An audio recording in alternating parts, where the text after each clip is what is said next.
Hello again and welcome to Forum for a Better Understanding. I'm very excited about this program because we had this topic about what do meditation and prayer do for your inner life about 4 years ago, and I thought it was high time that we look at it again with another panel to discuss this important part of our lives. Our three guests today come very well prepared, the first one being Reverend Mary Ellen Macneil, a professional midwife and Zen Buddhist priest, and member of the Empty Nest Zendo, and an MDiv candidate at the Shogoku Zen Institute in North Fork. In the middle of our group, our second panelist is Everardo Pedraza, a graduate of the Franciscan School of Theology in Berkeley, and a Roman Catholic who is deeply committed to daily meditation in the form of centering prayer. He coordinates contemplative outreach of Central California and has been teaching centering prayer in prisons, parks, and parishes for the past 14 years. He is currently completing a master's degree in marriage and family therapy at our own Fresno State.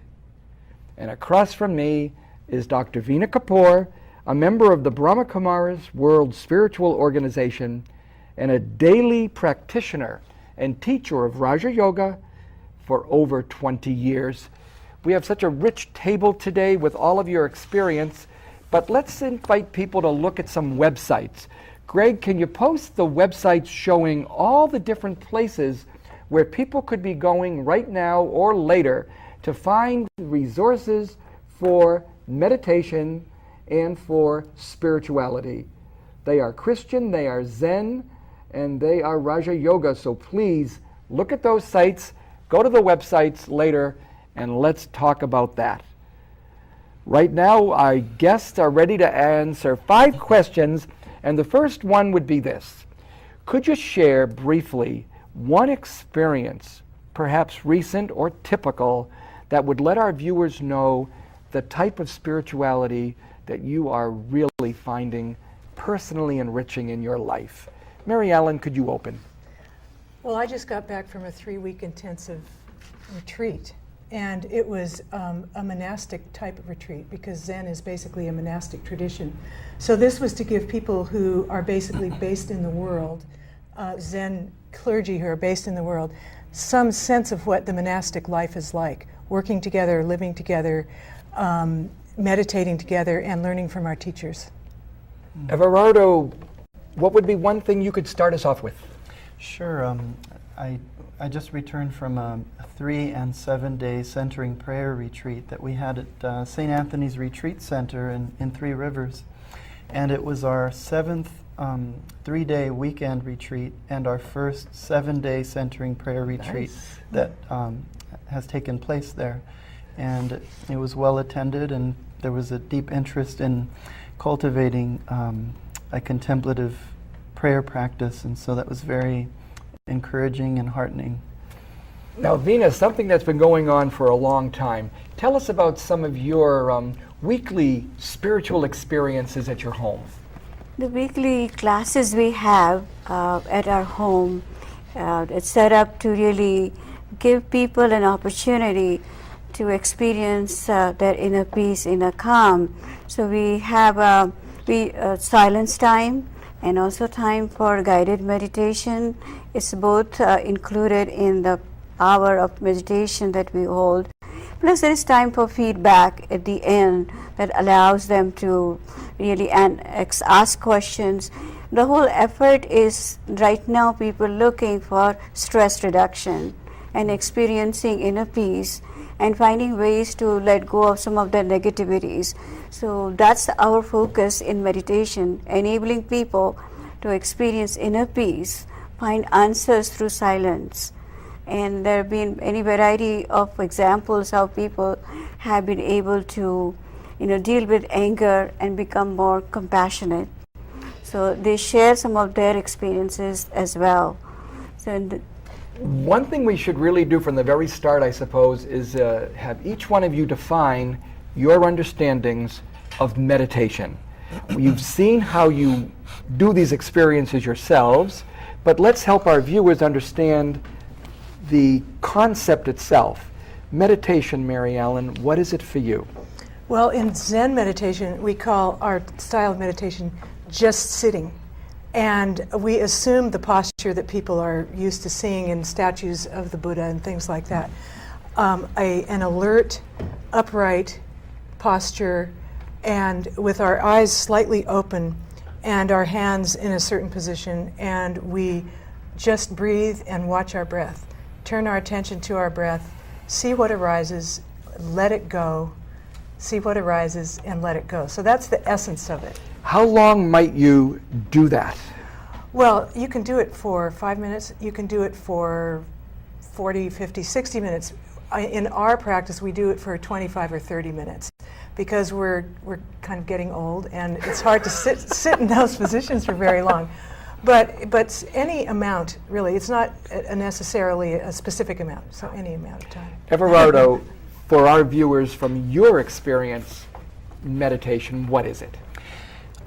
Meditation is a form of contemplative prayer as we understand it in the Christian contemplative tradition, and it's the development of one's relationship with Christ to the point of communing beyond words, thoughts, and feelings, a process of moving from the simplified activity of waiting upon God to the ever-increasing predominance of the gifts of the Spirit as the source of one's prayer. Another way of putting it, centering prayer or meditation, is a mature form of prayer or spiritual practice in which the person has a longing for, an awareness, and abiding experience of the divine reality beyond concepts. It's a tasting of God, if you will. A contemplative is a mystic who experiences the ultimate through this form of deep prayer beyond thoughts, beyond words, beyond feelings, etc. Veena, I have a feeling that you're going to be able to tell us what meditation is for the Raja Yoga practitioner, and it's going to be not totally dissimilar to anything that Mary Ellen and Everardo have shared. Yeah, I want to take up on what Everardo shared about having a connection with the divine. Ultimate aim of Raja Yoga meditation is to be able to forge a link with the divine. And one example of that is showing the light and the connection of the light to the light. And when there is this effort in meditation, seeing yourself as a light and being able to connect with the light. So that's the practice that we teach. We teach the method of being able to forge a link with the divine. And that's the ultimate goal of Raja Yoga meditation. And the word, the other thing is that we use a different word for meditation. The Indian word is dhyan, which is a typical word which means focused concentration. Yeah, focused concentration. Just like in, say, computers, we get absorbed in it. It's because we have a focused concentration at that time. But in the same way, our attention should be fully focused on the divine, or you may say even just in peace if you do not have a God, so to speak, that you are really engaged in, but you may think of just peace. But that too has to be focused. So when we have concentration and focus in our meditation, then the results are even that much more powerful. Mary Ellen, I'm coming back to you because it seems to be a nice way to begin with a Zen Buddhist approach, which does let you allude to or also share anything you've heard from the others. But the new question is prayer. We think in the Catholic tradition, prayers can be written, they can be oral, they can be memorized, they can be from the heart. But we do think of them as words, we do think of them as in books.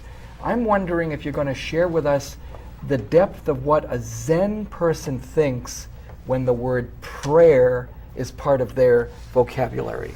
Well, that's a very interesting question, because I think in Zen, since we're concentrating on this emptiness, this non-conceptual thing that Everardo was referring to, it's not typically devotional in the same sense, but although there are Buddhist traditions that are very devotional, and there would be prayer as a Western person would recognize it. But I think of the deep concentration that Veena was referring to as a kind of prayer in which we open ourselves completely. We become silent, we become empty, and therefore we can be filled with something that is beyond our thinking and beyond our ordinary experience. And so in that sense, it's a very, very deep kind of prayer. Now, Mary Ellen, you did share when you heard the word that that Veena was posting there.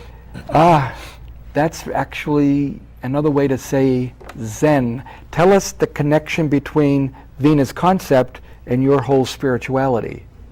Well, what's so interesting about this is that the word Jhan, or otherwise said jhana, it traveled from India to China, and it became the word Chan, and then down the Korean peninsula and to Japan, and it became the word Zen. So it's actually the same word. The root is exactly the same, which I think is very beautiful, and gives you a sense of real depth and resonance and connection to everyone who came before us. It's really great. Everardo, people are liking what you're saying because they're citing you and quoting you. This time, help us out, our viewers, to appreciate how what you talked about meditation, how it is also definitely prayer. Because some people are going to think, I know what prayer is, I do that at Mass, I do that with my beads. What he's talking about, that's something else. Connect meditation and prayer for us. Sure. In the early Christian tradition, contemplative prayer was the goal of all Christian prayer. And in the 1500s, that sort of changed, and now we're experiencing a recovery of the Christian contemplative tradition. But I think the best way to situate prayer and understand contemplative prayer is to see it in a continuum of evolution, in terms of prayer. When you're first introduced to it, is vocal prayer, like learning the Lord's Prayer, prayer before meals, etc. Then as prayer evolves and your relationship with Christ grows, it becomes reflective prayer. You might reflect on the words of the Lord's Prayer and how they apply to your life. And then when the Holy Spirit nudges you further or invites you into a deeper communion, your prayer may evolve to responsive prayer, where now your emotions, your feelings, your thoughts are involved in the prayer experience, such as maybe tears in a charismatic experience, for example, and writers and various monks, etc., have written that when the Holy Spirit nudges us even further, invites us into a deeper experience, it's then contemplative prayer, which is a pure gift opening us to God's presence beyond thoughts, words, emotions, and resting in God. So that's the best way to imagine that. It's sort of a mature form of prayer in which we're all called to every moment, every day. Thank you. Before we close for the half of the program, Veena, can you answer that same question from a Raja Yoga perspective, from this wonderful tradition from the East?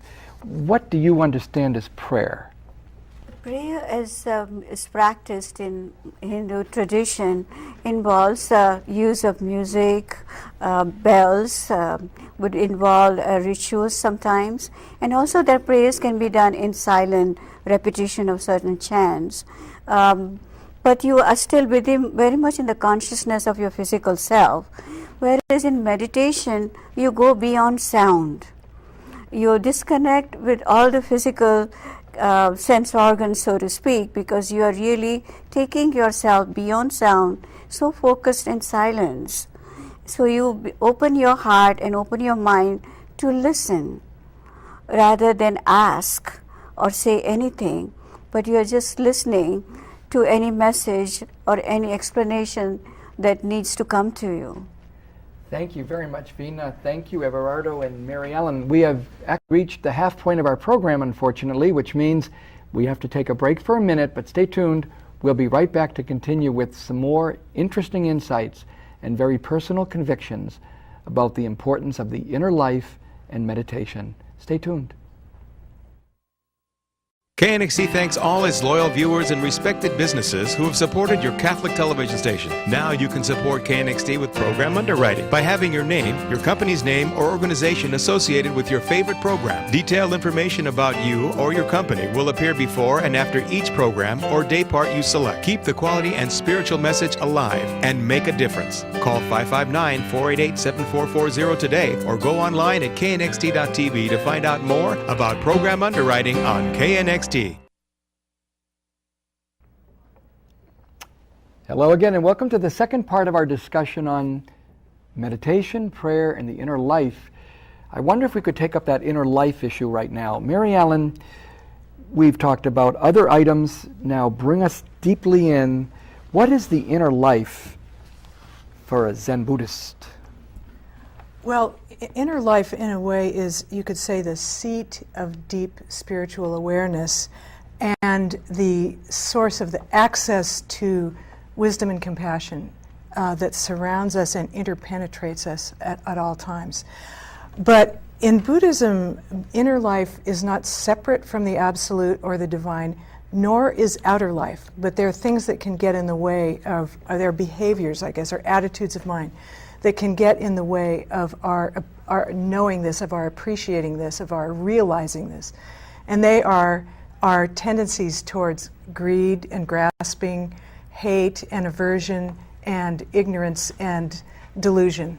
So our work is to get deeply below that and into that in the inner self, and to find the release that is offered by wisdom and compassion.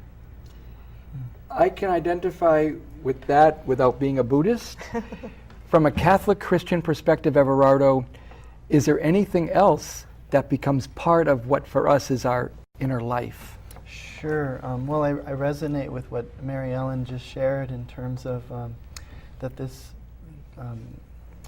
that the only thing that separates us from that, ultimate awareness is the thought that we are separate from the divine and so the inner life really is the indwelling of the Holy Trinity, the Father, Son, and Holy Spirit. And what meditation or centering prayer helps us to do is to come in contact with that. And oftentimes it's just like Mary Ellen so eloquently put it, our greed, our vices, etc., separate us from that experience of unity with the divine, of divine compassion and wisdom.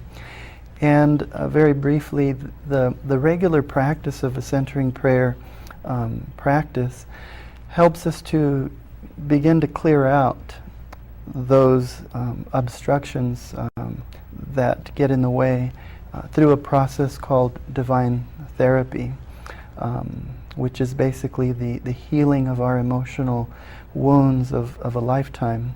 And so a regular practice of centering prayer can help to bring this about with our effort and God's grace working together.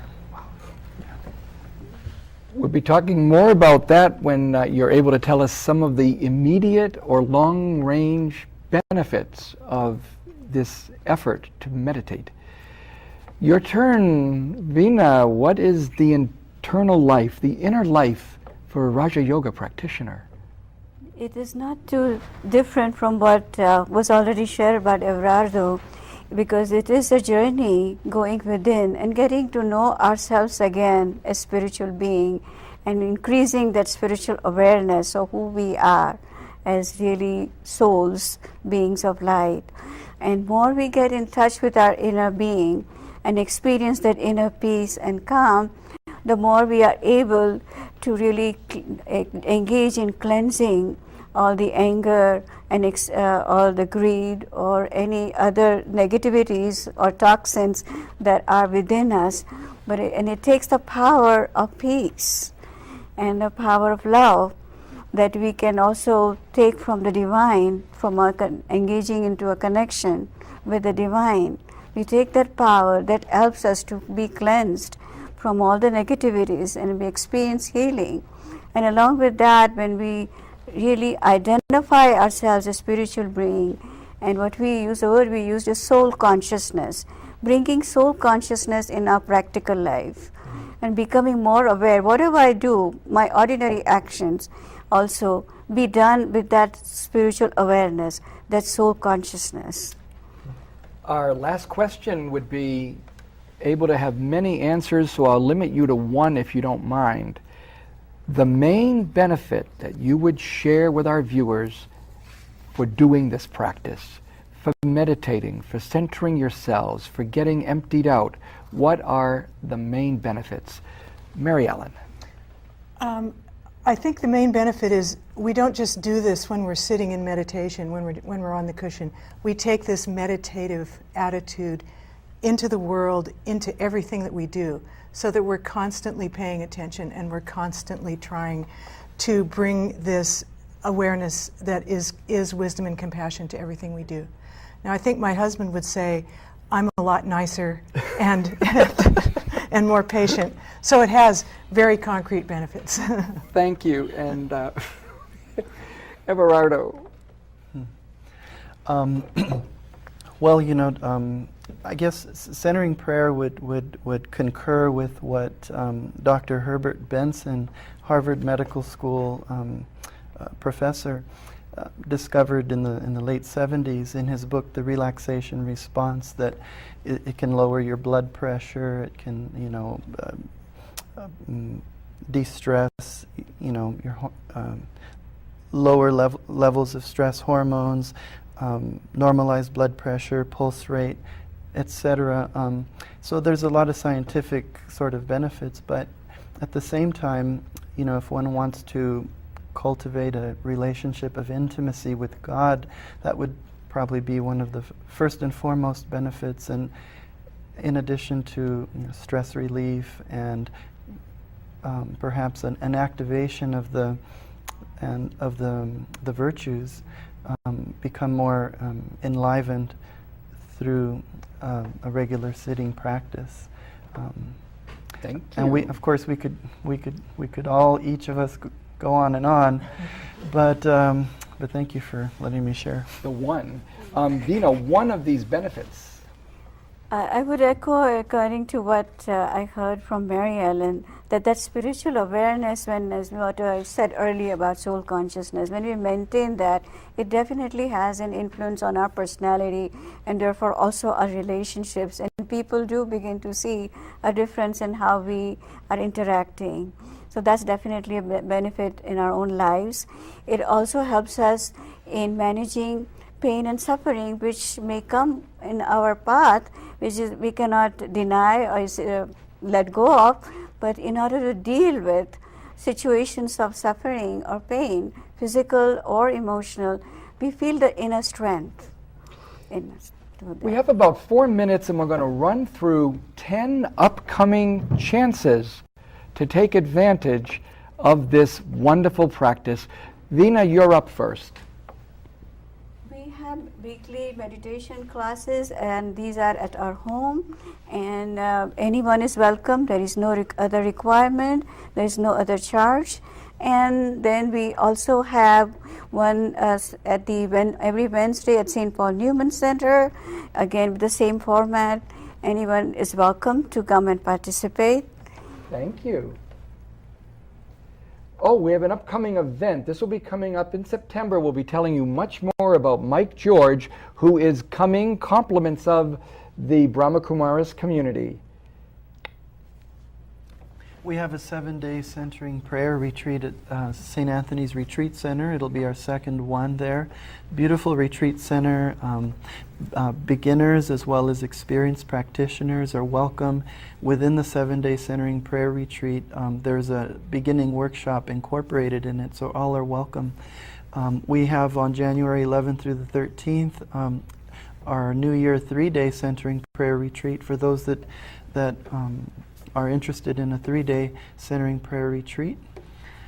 And we have a couple of groups here in the Fresno area that all are welcome. They're free. At St. Anthony of Padua Catholic Church on Wednesdays from 6:30 to 8. And we have one on Mondays at University Presbyterian Church. On Mondays from 6:30 to 7:30. All are welcome. We hope you can join us. We have 2 groups in the Fresno area that meet at a Unitarian Universalist Church in Clovis. One is on Monday evenings from 6:30 to 8:30 p.m. You can learn to meditate, and there will be always a Zen talk. And then there is another one on Saturdays at the Unitarian Universalist Church, which is more informal, more of a conversation. Also, you learn meditation and get some instruction from the teacher there. We also have a retreat center in North Fork, Empty Nest Zendo, and you can find out about all of our retreats there on the website, which is emptynestzendo.org. There's one more event I wanted to tell you about. Father Lawrence Freeman, who happens to be a very good friend of the Dalai Lama, will be coming here in February to share with us at our annual Interfaith Scholar Weekend. He'll be at the Newman Center, and he'll be also sharing at the temple. It'll be a wonderful experience of interfaith prayer, meditation among all of us from our different faiths. I wanted to give each of our participants 10 seconds if they had one last thing they needed to say in 10 seconds. Mary Ellen. People think of Zen as an escape, but it's not an escape. It's a way of being deeply engaged with your life and in the world and putting it on a spiritual basis. Everardo. Sure. If we embrace the idea that we are evolving human beings, physically, mentally, emotionally, and spiritually, daily centering prayer practice can help one to evolve in their consciousness and grow in deeper and broader levels. Veena, 5 seconds. Raja Yoga. Raja means self-mastery. So through this meditation, you can develop self-mastery.